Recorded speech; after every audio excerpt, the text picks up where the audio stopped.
All right, it's a special day in the neighborhood because I got one of my besties on. This is Michael Vladeck, a dear friend that I've known since 1991, 92, something like that.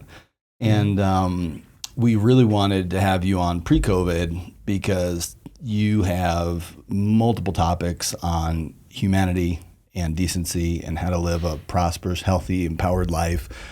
But today is going to focus on teens and tech because it's a different world that our kids are growing up in than we grew up in. And I just want you to share a little bit about the amazing work you do with teens, making sure that this suicidal rate that keeps going up starts going down, making sure people find their sense of purpose. Tell our audience what you do in your professional life for fun. So the work I do really is about helping people see what's in the way of being really empowered and working with what's there. And one of the big forces that's happening, especially for families and teenagers, is, how corporations have made digital media so incredible that it's really pulling people from themselves, and the top engineers in the world are figuring out how to steal your child's attention as well as yours, despite how intelligent you are and that you know better. And they're really good at it, right? And so a lot of the work I do, I work with individuals and couples, but the brunt of the work I do is with families and families with teenagers. And I speak at schools on all kinds of topics related to that, parenting teens. And of course, raising balanced kids in a digital age without power struggles, because that's one of the big pieces. How do you work with it, and in a way that doesn't damage the relationship. When a kid might not care about understanding, they just care about having what they want, which in a lot of ways is quite natural, so there's ways to work with it. Just working people individually and doing courses and classes for parents so they can get that information and understand how to make change starting that day. And it works. It works. I've been working with teenagers for over 30 years, literally nonstop, working with parents and families for 20 years. And so everything is so tested in the widest range of humanity, the widest range of, intelligence and ego structures and, self-awareness. And there's ways to navigate the defensive gauntlet of the psyche. There's ways to get people to show up or to learn how to process what's in the way so they can be more present and have a greater success in doing that kind of work. I've gotten to see a handful of your clients as patients to work a little bit more on some biochemical stuff, and everyone sings your praises and gets their mind blown. But I used to chuckle because you have two beautiful daughters now, but you did a lot of this work before you had kids. So you would pack out Boulder Valley School District rooms or standing room only, and everyone's getting their mind blown on, okay, I can do that. That's practical. That's practical. Oh my gosh, I'm screwing that up. Everyone's getting hot under the collar as you're preaching truth with love. But, it sucks to feel like you're screwing up your kid and you could do a better job as parenting, and then you got to make it not about you. But I remember a handful of them would be like, yeah, but the thing is he doesn't have kids. And they would kind of use that as a shield to say what you're saying, sharing, teaching, putting through the lab of life isn't valid for my house because he doesn't have kids. So who is he to know how to help me with my kids? And I would say, I'll tell you who he is. He was one of the craziest teenagers that I ever palled around with. And I was one of the craziest teenagers that he ever palled around with. And we both came from a crazy place called the tri-state area, which was New York, Connecticut, and Jersey. And kids were ballistic, and it was so adventurous and so fun, but so vile and so intense, and constantly one-upping each other. You do a backflip off a 10-foot cliff, I'm going to do a double backflip off a 20-foot cliff, and it's amazing we didn't die. We both shared openly that we suffered with suicidal ideations. And I shared before you had your beautiful girls that, hey, I'll tell you what he has. He has the most incredible street cred as a teenager. Like, he knows what it feels like to be full of testosterone, full of depression and suicidal ideation with no built frontal cortex in a household that loves him, but no one knows how to access each other's love. Yeah. And, I think back on my hair's raising, but what do you want to share about those times? And I remember one of your biggest saviors was nature. Mm-hmm. Like I just remember that was one of the things that. Yeah. I mean, the cred, like I'm able to present information that people, if they didn't know me and didn't know I had kids at that time, they may be like, why would I see someone like that? Mm-hmm. But then when they hear me speak, they're like, oh, and then like, oh, that's interesting. That's your background. And working with teenagers for decades and decades, that obviously is a humongous part of my capacity to work with teens and that brain and learning how to navigate into a place where they can really feel met. I mean, that was a huge part, but there's a few people, which I respect that, that makes sense. But, I think most people didn't have an issue with it because, when I would do these talks, they would get that I was suicidal till I was 19. So I was suicide attempt at 17. And I had a lot of friends at that point, but I didn't have friends till I was really 13. I was like the bullied kid in elementary school. There's 2 other kids, but then they'd bully me sometimes. I did not know that. Yeah. I was the target. Wow. It was pretty amazing. And then parents pulled me out in 3rd grade to a different school. But I went back to public school and I was like, a celebrity because I was new blood. But I didn't see the social dynamics how a lot of people did because I just came from spending a lot of time alone in nature or just by myself. Wow. I mean, what got me through those years, it was nature and heavy metal. To be honest, I mean it like it's funny, but I mean it totally. It's true. I wouldn't have made it. I don't think without those 2 things. Well, that's real quick on the metal. We are the longest, and you're one of my longest, dearest friends, but we're also Iron Maiden blood brothers. And if someone doesn't understand Iron Maiden, what a gift to predominantly young men who don't have a family, who might be on the fringe, who might be getting bullied, to go to a concert and, hear the most incredible melodies, some of the deepest lyrics, to be there in your darkest moments, and then feel the camaraderie and community of the Maiden show, and other metal shows. But I know we've probably done our most is going to Maiden shows together. I mean, some way to make you feel empowered without damaging you. Yeah, that's right. Because if you look at what's happening with technology, they would be better off with heavy metal, for example. I mean, it could be anything. But what they're doing to empower themselves, giving themselves dopamine, a sense of self-worth, it's actually quite destructive to their perception of self, their perception of their place in relationships, their place in life, And so kids are always going to look for it, right? And if bands back then could have figured out an algorithm, they would have. Right? But they didn't know. And now the algorithm was playing side A and side B on a tape until it fell apart. Right. Really, yeah. And then waiting on a grassy knoll to get your concert tickets. And then, Joey might have scalped them underneath you.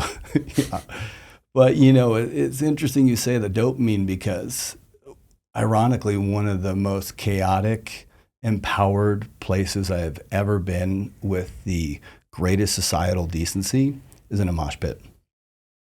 It's the weirdest thing ever. Its limbs are flying, sweat is moving, dopamine is going, you're feeling such a natural high, but if you fall on the ground, people are making sure you're not trampled. Once in a while, someone takes one in the face, but it's really interesting you say that. Community is community is community, and decency is decency is decency, and dopamine through natural highs of music and nature. Sure. Yeah. So when you were bullied and your parents pulled you out and you came back as this quote unquote celebrity, like, were you already in the Cavaricis knowing how to dance, cutting up the dance floor? I was so close. But not there yet. You weren't there yet. Shortly after. Yeah. Oh my God. Yeah. I really didn't know how to do any of that. I was just following all my friends, who were better at it. And then something happened. Yeah. Yeah. And then eventually learned how to do all that. And it was interesting because dancing was a huge part, and still is a huge part of my connection to myself, And once I actually understood how to dance without caring what people think, because that was my entire ego structure. How do I look? How am I being perceived? And I think that's common for kids. But once I was able to like let go completely and just listen to something really deep inside, my life changed. I mean, dancing was unbelievably transformative at that time. As your friend, that's very evident that was one of the places you resolved a lot of demons or something. However we all. It was finding. Yeah, just trust in me, trust in impulses. I think that's a really big part of it. I mean, there's so many things that do that for me, but dancing, my God, to this day, it's a big thing. Yeah. So on the dance floor, when you finally get to that place of not worrying about everyone's thinking, that's kind of was like one example of our generation's versions of the like, right? I mean, relating that to what a teenager goes through today in tech, it's like that was our example of exposing yourself. Well, it was always like you always wanted to show and prove in some way. But I mean, the example I like to give is, you know, when you're a teenager, back in the day especially, and you're walking through a field, you know, on a summer afternoon with a bunch of peers, and the guys are all trying to like make themselves look more ripped and buff just by how they're walking, and the girls are trying to like make themselves look more sexy. That would be a thing, and that's natural, and that's biological, and that's fine, and that's been there. But now there's no off switch to that, because you always are walking through that field, and that's overload to the brain, and also it really gives us a distorted sense of how to be in the world. Right? There's no resting state. You're walking to and from school. You're just walking to and from school. There's nothing else going on except whatever process is happening. And now kids are on their phone as they do it, for example, or they're on their phone while their parents are driving them to school. They're not even looking out the window. There's no resting state, and they're being filled with too much information. I mean, information overload syndrome is a real thing. I mean, of course it is. The brain didn't evolve to take in that much information that quickly. So if you think about like how we grew up, it was sort of like scuba diving, right? Everything is slow and quiet. You're taking in one thing at a time. And when that's complete, another thing, you can go really deep into your focus on each thing. And now it's like being on a jet ski on full throttle. You're the brain, the neoplasticity of the brain winds up dictating, well, what's the most optimized way to deal with the reality I have? So it changes, and now kids have a shorter attention span just based on that one fact alone, with how much information they have to sift through, right? Wow. Let alone how that impacts their sense of self. And of course, developing addictive tendencies, right? The production and release of dopamine becomes so profound. I mean, you probably have heard this, but you know, if you look at a brain scan of a cocaine addict specifically, and a screen addict, the reward centers that produce and stimulate dopamine, they're virtually identical, right? Wow. People call it digital heroin, and it's close to heroin in some ways, but it's more like cocaine, and that's why people become so dysregulated. You know, if you take this away, I'll kill myself. You know, or people want to, I mean, even in the past year, how many parents? I'm like, your kid probably has a burner phone. You took away their phone. I bet they have another phone. They're like, no, I don't think so. I'm like, okay. I just want to encourage you to look. And in vast majority of times, the kid did, because I can tell a lot about how someone's acting. I'm like, no, there's something else. There's something stimulating them, and I can feel into that stuff basically. And so, the brain doesn't know how to just accept and work with it. Like no is, why would you accept no if you can always find a way to get what you want, And so it's so easy, it's so accessible, even if your parents are trying to limit it, and which is a whole art form, how you manage screens. That's a whole other thing. And it's a very important topic, of course, but so before we go to that topic, you just blew my mind, because you're reminding me, like, we'd be skateboarding through New York City, and you kind of knew if someone was crazy, in quotes, right? And schizophrenia has a look to it, right? Auditory and visual hallucinations has a look to it.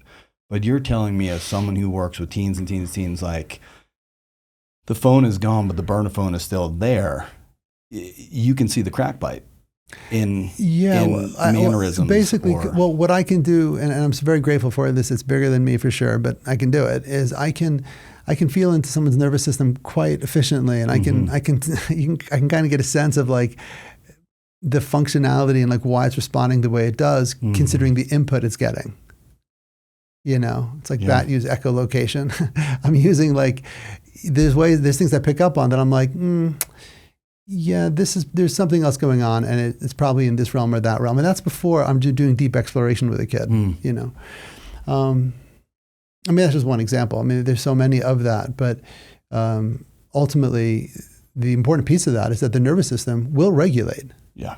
How many parents, they finally realize, we should not have phones on vacations.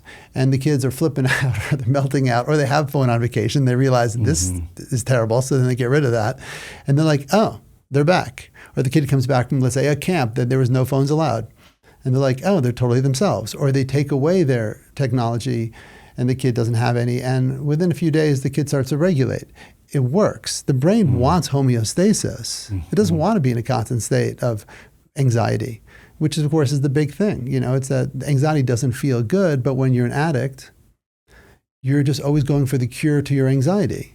I don't know why I hadn't seen, like, we helped people off heroin and cocaine in the Bronx at the Lincoln Recovery Center at Lincoln Hospital. And by court mandate, you had to do acupuncture, a men's group or women's group, and job training or jail time. And a lot of people did acupuncture, men's or women's group, and job training. And the rules were always different. You were trying to empower people because they had been sexually abused. And you would say, hey, can you please comb your hair behind your ear? Is it okay if I needle your ear? And it was just that kind of like getting that nervous system back into regulating and knowing I'm just here to help. If anything's too much, And I never thought of it's the same exact neuroplasticity. It's the same exact brain patternings. And that makes total sense. Yeah. So when you're talking about the jet ski, right, versus the scuba diving, I think the way you and I experienced bullying, or I was a perpetrator of bullying, right, is... As was I. Well, of course. I did it too, And by the time I got into my fraternity, it was more like, okay, I don't want to be that guy who gets bullying, gets power, and then is the douche to the next guy. Yeah. It was like I had a strong enough sense of self at that time to start realizing, not toward myself. I was still pretty intense with myself, but not with others. Right. Totally. Well said. I'm not going to kick a dog. Then I moved to other humans. I hadn't gotten to myself yet. Right. But I think the bullying you and I experience is I'm scuba diving and then I see a shark really close, or they bump into me, but then the shark goes away and my nervous system gets to come back down. With the jet ski analogy, what I hear a lot is the bullying used to stay at school or whatever, and then it comes into karate class, and then it comes into band practice, and then it comes home into your bed, and then you carry it into your bed. Yeah, there's so many layers to it because, I was talking with a mother about her daughter who's lying a lot. Lying can be a pretty big issue when kids think you're a liar. Because you go to a different school, go to a different camp, all you need is one person to be like, that person's a liar, for example, right? And then people like finding someone to target because everyone's so insecure and anxious that you get dopamine if you target someone, even if you're not being super mean. There's like, the bully, then the bystanders, then the henchmen of the bully, right?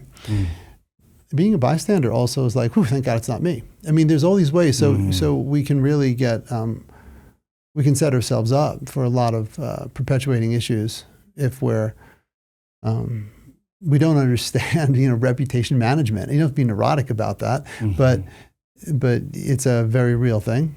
And so, but the other side of it is everyone wants to make this great reputation for themselves to the point that they're, of course, curating their social media accounts. And they know, they can look at someone's account and go, they know that that's not maybe that real on some level because they know they're curating it. But the part of the brain that's impacted isn't that part. The part's like, oh my God, they have it better than me. They're never cold, hard, and hungry and have this amazing life. And even though they're curating their profile and it might look pretty good, it doesn't help, right? Because, they're aware that they have anxiety and anxiety, and it's important to name it, is so on the rise because of technology, right? Anxiety is important to just get like the angle of anxiety that, let's say you're afraid of something that you should be afraid of. Anxiety is like a mountain lion. Yeah, that fear is important. Yeah. But let's say I'm in here and I'm just anxious that like a mountain lion could come in. It's like, that's no longer reasonable. right? And there's so much anxiety that's very generalized too, because it's basically what social media mostly has done to the brain. And other things too, but the data's there. I mean, I remember when I was speaking in 2009, and there was really not much on the internet, which is mind-blowing to think that it was recently, that I would look up things to share with an audience. There wasn't much research 2009. I would talk about these things, and people would think I'm a little crazy, but I was working with teens already at that point for 17 years, right? And other traditional addictions. Right, and so what I would be talking about is like the correlation of it. And I'm like, it's a correlation, but it's what's happening. And most people are like, I can get with that, but maybe, maybe not.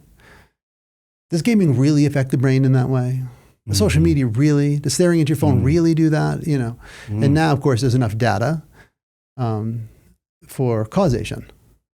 And it's factual, right? And so most people, I mean, if you look at the data on it, it's remarkable. Like the increase in suicidality or suicide itself, self-harm, depression, anxiety, medicated kids, right? It's literally, and you got to use this word now, like you have to give a disclaimer, it's an epidemic. But everyone's like, oh, epidemic, that's just like a thing people say. No, it's actually literally an epidemic. It's the greatest rise in the drop of mental health amongst adolescents, less so millennials, because they were more in the flip phone era, and the Gen Z and onward here, where it's under half of them feel good half of the time. You know what I mean? It's pretty substantial. And having worked with adolescents for 30 years, there was a time when a lot of kids are doing fine. And now most kids are struggling. Was it harder to transition a kid back to a sense of purpose and get them out of distraction and into a place of nature and workouts and community before the phone, when you had just your good old traditional 1998 suicidal ideations? Remember how simple those were? The glory days, yeah. Well, of course, it was easier then because everyone, you go into a room of your peers and most of them are zombies. They're vaping a lot, maybe smoking a lot of weed, doing a lot of other drugs maybe. But, it's obviously weed does have a huge effect on the brain, massive. It's still amazing to me, by the way, as an aside, how many people are like, yeah, legalize marijuana. I understand the medical benefits of marijuana. I get it. But everyone is talking about it. It's like, is anyone paying attention to what that's going to do to the adolescent universe? Totally. And it did exactly what people like me were like, oh boy, here it comes. And someone who's very a whole different not thing. Into criminalization and locking someone up for in and of itself, I have no problem with it. But I'm like, and any kid can get it at any age at this point because you can buy it and sell it and make money. So people can get it. Then they just, it's their birthday and now they can buy weed. Then of course they'll sell it to their, siblings, friends or whatever. I mean, it's pretty easy. So on that, just to put a pin in that weed conversation, like when we were in college, you drove up to Ward and from the old grandma living in her bus, who was 83, you could get the 23% Blue Hawaiian, right? And that's what we would do if we want to make someone puke, right? You'd pull them a bong hit to the Blue Hawaiian and try and get some. Funny. Right. Is that actually a true story? That's a true story. Okay, that's great. Yeah. So that happened. You were so connected. Above Stella's. You had so much connection. Wow. I did. I would get the irony. How I knew I should be in naturopathic doctors. I would fill my clean water bottle off that Ward water pipe that's like the best water on earth, and then get an ounce of weed from an 83-year-old grandma. And that was 23%. And I remember that was a big deal. Like 23% THC was a moment in time of, wow, we've really hybridized this to be super potent. Today, dabbing is 80 to 90% THC, and it's literally turning on schizoaffective disorder. Big time. In youth. And for those of our listeners who don't know how cannabis works, THC binds the CB1 receptor in the brain and makes you more expansive, right? But it also makes you potentially more paranoid and potentially more anxious. So in a schizophrenic who's never smoked weed, their CB1 receptor is upregulated already, right? CBD, cannabidiol, hits an allosteric receptor, a little side receptor that kicks THC off the CB1. So pure CBD is the antidote for a kid who comes home too wasted. And the herb that you and I would futz around with was high CBD, medium to high THC. Right. Then Snoop and Dre came around and said, yeah, let's get effed up. And they bred out the CBD, bred up the THC. And now you have a mood disorder maker. And, and in particular, and I give Rogan a lot of credit, in particular in kids who are under 25 who don't have a finished frontal cortex. Mm-hmm. And I think about that on so many things, including tech. You and I grew up without these things and have a reference point for that. That's an important piece. Right? Having a reference point. And we grew up with what it feels like to sit at a dinner table without a phone, you know? Yeah. Well, you think about the neurological palette that someone had. Like if you take 100 kids from our high school, we had a larger pool to choose from of people who could meet us, like in a way that, you know, hey, they're cool and I can connect with them. Yeah. But a lot of the kids, especially the kids who are more emotionally intelligent, this is an understatement, what I'm about to say. Yeah, as I'm saying it, I'm like, this doesn't even touch it. But they struggle a lot with the fact that they can't find kids who can show up and meet them in any way. Because they're emotionally intelligent. And it's not that they're like advanced. They are advanced relatively. So there's a smaller pool to choose from, right? Because, you know, if you talk about weed for a second, you know, it's fat soluble, right? And so it stays in the blood, and then you smoke it for years, and then let's say you're not dealing with anxiety, stress, insecurity, overwhelm, bitterness, guilt, resentment, shame, frustration, because you're like, you know what, if I'm high, I'm just chill right now. It's cool. All right, but you're not learning how to work with those neurochemicals that are actually here to help you be more alert in your life so you can relate to your life. So a kid who's smoking a lot of weed at 14, by the time they're 16, emotionally, they're kind of like a 14-year-old because they've never really developed that piece. Stress is supposed to flex your brain into learning how to get a tax paper in on time. I practice getting my finals in on time and my homework assignments in on time, and that translates to my tax papers. I would even say it's maybe before flexing, it's like if you get a thorn in your hand and it hurts, the purpose of the pain isn't to go, man, this sucks. That's not the purpose. The purpose is to go, oh, I have a thorn in my hand that's causing me pain. Oh, I'm walking through thorn bushes. Maybe I should change my course. The purpose of pain is not to make us suffer. To make us aware and present. Alert to what's the stimulus causing it. So if you have anxiety, if you have fear, if you have insecurity, you should have anxiety, fear, and insecurity. There's a reason. And we want to have an authentic relationship with the causal forces that are creating that experience. But instead of having an intimate relationship with the causal forces in our life, instead, we go, oh, I don't like that. I want to feel better. Well, where are you going to go to feel better? Are you going to check out on your phone? Okay, but that is part of the mechanism that's driving you into this frenzy. Or I'll go into my mind. But if you go into your mind, what's happening is you basically have the same thoughts you had yesterday and the same perceptions you had yesterday, because most of the thought is conditioned thinking. So the concept of arrested development that we used to see in or still see in alcohol and weed predominantly, but also things like pornography addiction and on the heavier days, cocaine and heroin. You know, okay, now I stopped using at 19. I got to pick up where I was at 14. You're seeing that with tech addiction as well, that arrested development. I'm seeing it's two things. There's an arrested development, but the development that you're seeing is a lack of even something like being okay with yourself. It's more delayed. You know, it arrests so many things. It develops and it slows the development and arrests, like stops a lot of things. I really think it really sends people in the wrong direction. But the thing I see most about screens, it's very intense addictive behavior, because you got to think about it. This is a developmental age where the brain is not very good at self-control, resisting temptation, just basically just dealing with any kind of impulsivity. It's not good at that. And then the double whammy is you also don't know yourself. So it's natural to have insecurities and want to prove yourself socially. That's always how that's been. But then you add in the algorithms that they're so good at creating, the addiction algorithms that they've designed, there's like 7 or 8 or 9 of them, to prey on that. And they use, you may know this, but they use psychologists, for certain ages, and they of course use engineers to say, how do we get through to them so they maintain their focus on this app? How do we keep them on as much as we can?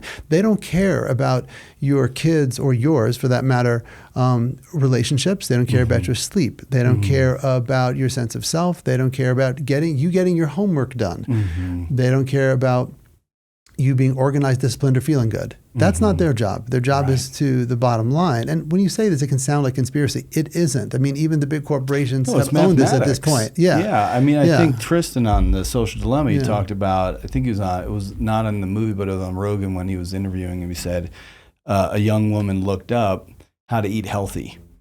And she got a couple videos on how to eat healthy. But immediately it went into anorexia and eating disorder videos. Not because they wanted her to see those videos, because those videos hold more time and attention. That's it. That's it. Because the mathematic algorithm says she stays 4 minutes on these videos on healthy nutrition. She stays 12 minutes on these videos. Mm-hmm.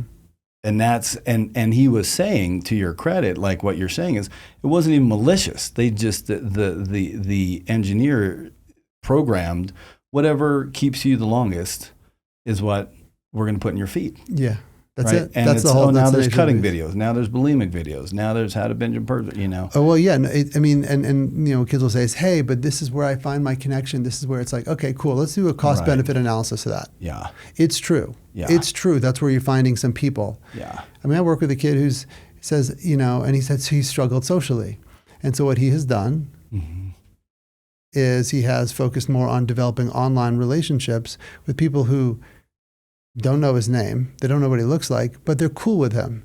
It is so nice. No one has been cool with him. And what we're working on is, why haven't people been cool with you?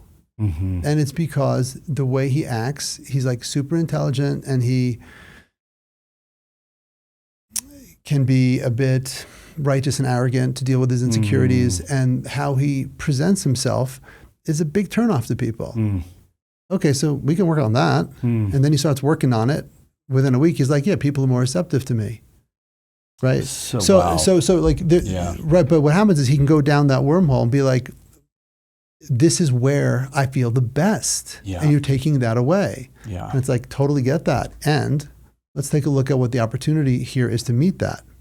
Because you constantly wanting to do this has caused a lot of lie, manipulation, and stress in the family, and bad impact on your siblings, so much fighting, insecurity, I mean, it's like off the charts. It's like, so the cost benefit analysis doesn't really work out.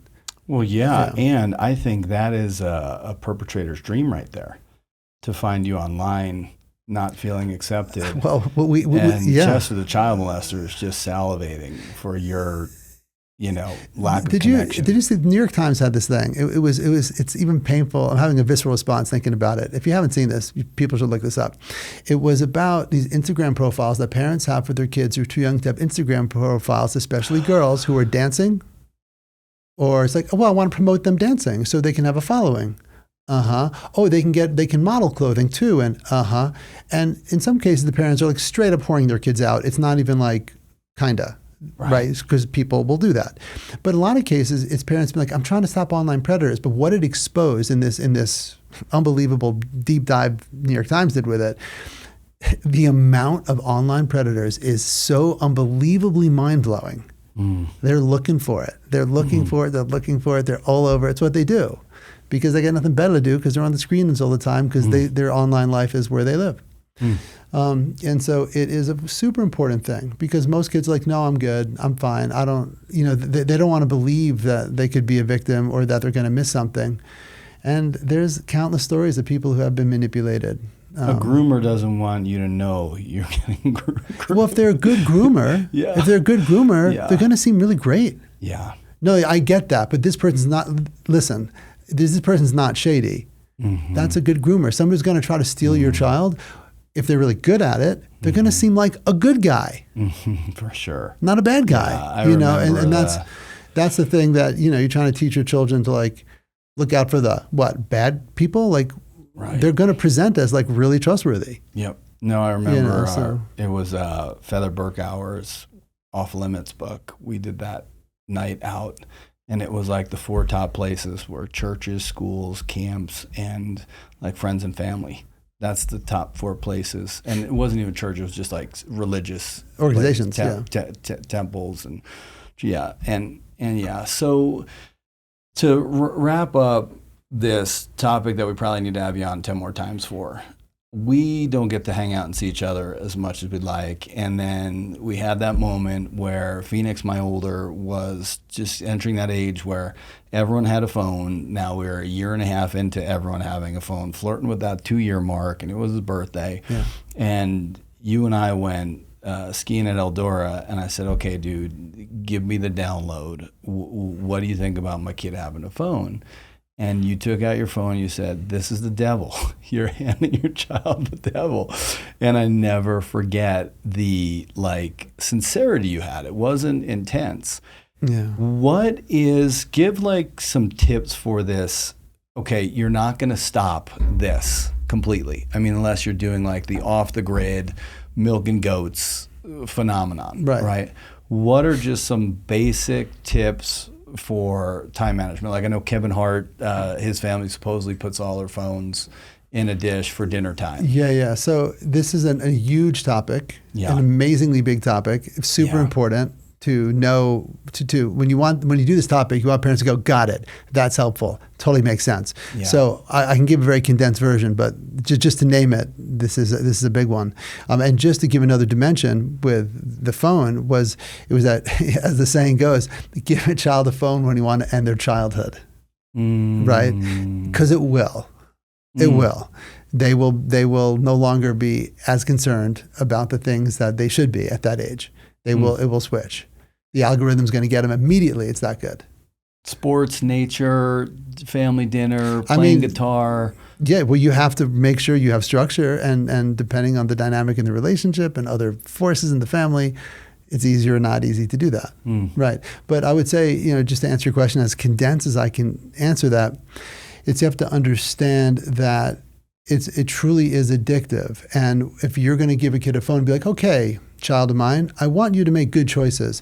No, the engineers have already figured out how to get around that. You who's listening to this know that if you log in to look at one thing on social media, you're already sucked into the algorithm. You know that's true. That's how good the algorithm is. So you have to do a couple of things. When they're younger, you don't want to give them the choice to fail. I mean, I wouldn't give a kid social media at all. Ideally, if you want to get really ideally, until they're 14 or 15, right? But I would personally, because I'm saying what people would have the tolerance for, but if you want to really go with data, 16. They're going to find ways to get it in other ways, but by you holding it to 16, it's going to be limited. And kids will think, that's crazy. Sure, how are kids doing? They're more suicidal, they're way more anxious, they're more depressed. So that's crazy. How real do you want to get with it, totally. Right? I wouldn't give a kid a phone to the 14, but if you give a kid a phone, don't give him a smartphone. If you give him a smartphone, give him in this current now, there's what is it? The Bark phone, the TrueMe phone, the Gab phone, the, what's the other one? Pinwheel. These look like smartphones, but the parents can control everything on it, right? So if you're going to give them a phone, do not give them just when Android or iOS. That'd be insane. No way to do that. Absolutely not. No way. No. Bad choice. And I know it because I've worked with hundreds and hundreds and hundreds and hundreds and hundreds and hundreds of families. I know it doesn't work like you think. It is that effective. It's that good at grabbing your kid's attention. So one of those phones, just to be clear, is that text and phone calls, so your kids can be a part of the group text of the soccer team? There's a few other kinds, but ultimately, you can choose what's there. And the kid's like, well, no one's texting. They're all on Snapchat. Yeah, that's how that works, right? So so that's part of it. The other part is blackout times and blackout places. Okay, Kevin Hart's putting their phones in a dish during dinner. Okay, it's very bare minimum, but it's a good start. It's a great start, better than nothing because you're having real conversation. Yeah. So props to him, for sure. But ultimately, if you want to make real change, you have to get past a certain threshold, right? It's but we're having good conversation at the dinner table, and that's going to help. Yeah, maybe, but those forces are so gargantuan, it might need a little more than just a dinner time conversation. So it's about the threshold, that when that threshold is passed, a change happens. Or when that threshold isn't passed, you don't see the traction. However you want to look at that. So it would ultimately wind up looking like you don't give them the chance to fail, you take the phone. That's what happens. There's strict blackout. And when a kid is older, you can say, okay, hand in your phone by this time. And it's going to be hard for them to do it. And if you hand it in by let's say 9 o'clock, you get it tomorrow. That's how you get to keep your privilege. If you don't do it, you lose your privilege. If it's in a 901, totally fine. You want a really important call, you're doing a really important game, or you're doing a really important text message, or da-da-da. Totally get it. 901, you lose it for a day. 902, you lose it for 2 days. Parents like, whoa, that's so hardcore. Okay, try something else. And all they have are power struggles. The kid's like trying to push it all the time. When I'm saying 901, what happens is the kid gets like, oh, I have to delay my gratification. I have to think ahead. And if the kid blows it, they're like, all right, that sucked. Fine, I don't want to lose my phone again. Now the parents are like, oh, that's interesting. They're actually handing it in on time. And I'm not arguing with them. So that's why, the teenage brain is going to try to find loopholes at any place it can, especially if it's about connecting with peers or getting dopamine, whatever the case is, right? And so, that's just one example of it, right? And I think ultimately, if you're going to give a kid a phone, like you're going to teach them how to drive a car, they need to understand the bigger context of the threat that's there. And the thing I would just, leave with is that your kid might not care. They can see Social Dilemma. They can see all these things, hear these documentaries, read these books, and they're going to go, nah, it's garbage. I don't believe it. Well, that's addiction. Right. That's... Well, it's addiction and also denial. Yeah. Right, because they want to protect something. And so what I tell parents is, if they go, wow, aha, this is really bad for me, and I really want to work with you, mom and dad, and figuring out how this works, that'd be wonderful. But for the most part, the way I see it, it's that they get, okay, so basically I watch this documentary with you, Dad, and I'm not going to win an argument with you. I'm not going to change your mind. Okay. Because otherwise, if I think I can change your mind, I am going to try. But I'm not going to win that argument.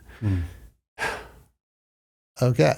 Yeah. Now let's get real about that, because we're going to set a boundary. But you want to really validate, because it is so hard growing up in the digital age. It is so hard. They don't know what it's like to not have an online life and an offline life. They don't know, and they confuse the two. Parents have their own insecurities about their kids socializing and having friends and being successful and not being bullied. And a lot of this is like people misinterpret it as the tool for inclusion. Right. Right. And we have to understand that, there are pros and cons, and generally the cons outweigh the pros, as it turns out. And how do we know? Every kid I've ever worked with, ever, who has lost their phone, broke their phone, parents took their phone away. They didn't have their phone for, let's say, more than 4 days or 3 weeks or a month, whatever it is. They literally, all of them say the same exact thing. Every one of them. And I'm not making this up, I'm not exaggerating. They're like, it's actually been nice. They say that in some way it's been nice. They feel more calm. They realize they're not missing out as much as they thought they would, because that's a whole big thing. There's a whole way to talk about that with kids to help them get over that catch. But I'm not missing out. I thought I would. The parents are like, my God, I have my kid back. I can have a kid who's ready to throw a chair through the wall when we're talking about limiting their screens with their parents. They come back a week later and the parents finally did the thing and they limited it. And the kid's they're like, no, it's better. I'm like, you want to say more about that? And they're like, no, it's easier. But I'm like, last week you were, pretty agitated. Like, yeah, it's better. The brain will reset itself. And so parents, you got to be really strong with good strategy. Strategy is everything. You need to know how to do it well. But when you're strong about it and you can hold that boundary, you can make a big difference. And strong doesn't mean yelling. No, strong means being willing to deal with your kid yelling. Yeah. Yeah. Beautiful. Yeah. Yeah. Wow. Well, on that note, how do people find you? Are you still doing public speaking? Are you doing more one-on-one with teens, families and teens, parents without their teen? The best, easy way to find me is my website, michaelvladeck.com, connectwithyourteen.com. Can you spell Vladeck for folks? VLADECK, VLADECK, like Vladimir, but it's a Vladeck. Yeah, and so that's the way to find me. And I'm working with families for sure as individuals. I'm doing family, parent groups and online courses that I'm about to put more out. I'm going to start a podcast soon, which is, of course, long overdue. But yeah, that's how they can find me. Well, my brother, it's amazing to see us both trying to help and serve the world, but that you're trying to protect our kids from these stunning increases in anxiety, depression, suicidal ideation, self-harm. It's the most important work on earth. Yeah. Thank you. Hallelujah. Yeah. Thank you. Awesome, man. Great being here with you.